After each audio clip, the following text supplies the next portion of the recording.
right, thank you very much, Matt. Now, this morning we are joined with Ryan Busse. Ryan, how are you doing this morning? I'm doing great. Thanks for having me. Absolutely. Of course, yourself being a candidate running for governor of Montana. So tell me a little bit. I mean, we've had you on the show before. Yeah. So since then, how has the race been going for you? Oh, it's fantastic. We've been all over the state. We held our 155th event last night here in Bozeman. We've traveled about 103,000 miles. Love this place.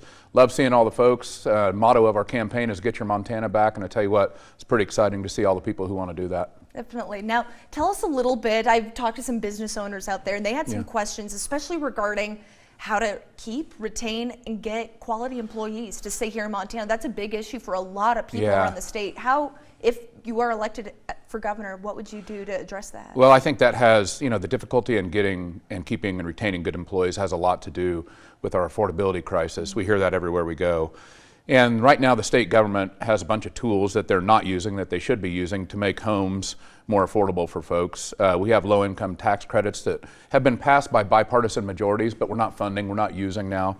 We have a really good Department of Labor in this state, but Governor Gianforte has turned it into this culture war cudgel. He wants to fight vaccine wars with it instead of building a good labor force to build homes. So there's a lot of buttons that a governor can push to make things better for the affordability crisis. Of course, we'll probably talk about property taxes, but that's one of them. And I do think we need a governor who's focused on that. And bouncing off of that, you have been critical of Governor Greg Gianforte and his handling of the rising property taxes. Now, Governor Gianforte has issued back rebates, created a task committee to address property taxes. In your opinion, what more should be done or what should have been done from your standpoint? Really simple, to be honest with you. The last four governors, 2 Democrats and 2 Republicans, were all faced with almost exactly the same scenario that Governor Gianforte was.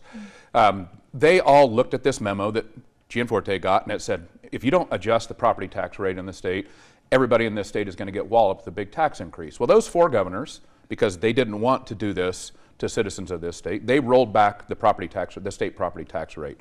This governor increases the taxes, puts it in his budget, asks his supermajority to pass it, and they do, and everybody's property taxes go up. So our tax plan is really simple.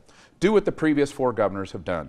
Roll back that state tax rate to the previous 2 years so that taxes don't go up on everybody, and that includes on small businesses and agriculture too.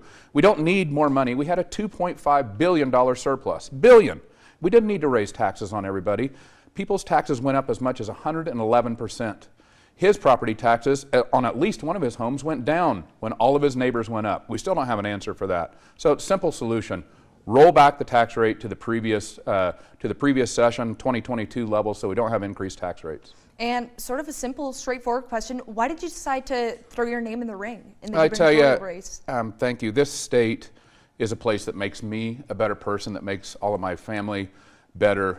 The basic fabric of why we live here, I think, is being yanked at. The basic threads of that fabric are being yanked at. The things that equalize us. This place where we don't pull rank on each other, that's all changing, and it's changing on purpose. Gianforte is doing it. So he's making it a lot harder on working folks.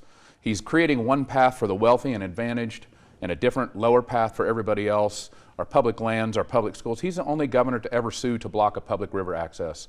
Public river access is sacred to me and to a lot of Montanans, and I think that's disqualifying. That, along with this property tax increase, it just shouldn't be this way. So when we say we're fighting to get our Montana back, that's what we're doing. And if you are elected into this position, tell me a little bit about what your priorities would be if elected, maybe top 3 priorities. Well, day one, we're going to request that the legislature roll back these property tax increases. Day one, we've made that promise. We're also going to make sure that we address our public school funding crisis. Here in Bozeman, we've seen budget shortfalls. We've seen 72 teachers laid off in Missoula.